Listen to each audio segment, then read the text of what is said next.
और पहाड़ों से लेकर मैदानी इलाकों तक हाल बेहाल है। कुदरत का क्रोध देखने को मिल रहा है, कहीं लैंडस्लाइड, कहीं जलभराव, कहीं बाढ़ लोगों की जिंदगियों को खतरे में डाल रही है।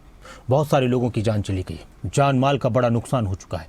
एक एक कर आपको अलग अलग जगहों से, अलग अलग राज्यों और शहरों से आई तस्वीरों के बारे में बताते हैं। रुद्रप्रयाग की तस्वीर आप देख रहे हैं। गाड़ी पर पहाड़ से पत्थर गिरे, गाड़ी की हालत से अंदाजा लगाया जा सकता है कि किस कदर भयानक यह हादसा था, किस कदर भयानक यह हादसा था। रुद्रप्रयाग की तस्वीर आपने देखी। किन्नौर में भूस्खलन से सड़क मार्ग ठप हो गया और अक्सर सड़क मार्ग इसी तरह से रुके हुए बंद हो चुके हैं। लगातार भूस्खलन की कई घटनाएं सामने आई अलग अलग जगहों से। गैस तो पड़ गया ऊपर, है ना, ये सही था। कई बार भूस्खलन की घटनाएं सामने आई, लैंडस्लाइड की घटनाएं सामने आई।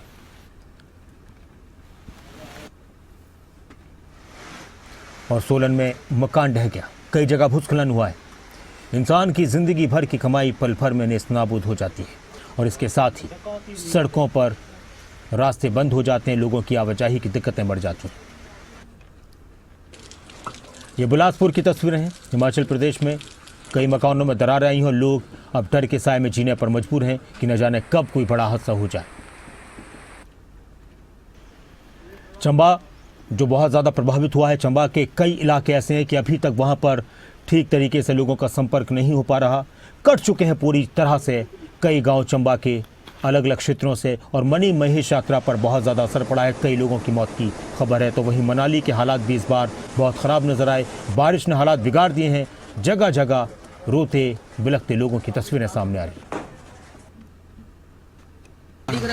शिलाई की तस्वीरें, हाईवे बंद है। लगातार भूस्खलन की वजह से लोग डर के साए में जो सफ़र में मौजूद हैं तो उनको तो अपनी गाड़ियां आगे बढ़ानी पड़ेंगी, तो डर के साए में लोग सड़क पर चलने पर मजबूर हैं। कई जगहों पर रोड बंद हो चुका है। नाहन की अगर बात की जाए तो नदियों का जलस्तर तेजी से बढ़ रहा है। रौद्र रूप एक बार फिर से नदियों का नजर आ रहा है। और ऊना में भी बाढ़ जैसे हालात हैं। हिमाचल प्रदेश के ऊना में भी लगातार पानी का तेज बहाव या फिर बढ़ता पानी जिंदगियों को खतरे में डाल रहा है। और मैदानी इलाकों की बात की जाए तो अब वो भी बाढ़ जैसे हालात वहाँ पर नज़र आ रहे हैं। करनाल की तस्वीर आप देख रहे हैं। सड़कों पर पानी ही पानी है और अगर थोड़ा सा और अगर हथनी कुंड से या फिर घग्गर से पानी का तेज़ बहाव आता है तो दिक्कतें ज़्यादा बढ़ जाएंगी। कुरुक्षेत्र में मारकंडा नदी उफान पर है, खतरे के निशान पर। या जो नॉर्मल जलस्तर होता है अब उसके ऊपर आनी शुरू हो चुकी है। और मारकंडा का कहर हम 2023 में भी देख चुके हैं। और घग्गर में, पंचकुला में घग्गर का रौद्र रूप ये लगातार सामने आ रहा है। लोग डरे हुए हैं, सहमे हुए हैं, जो आसपास के क्षेत्रों के रहने वाले हैं कि न जाने कब क्या हो जाए।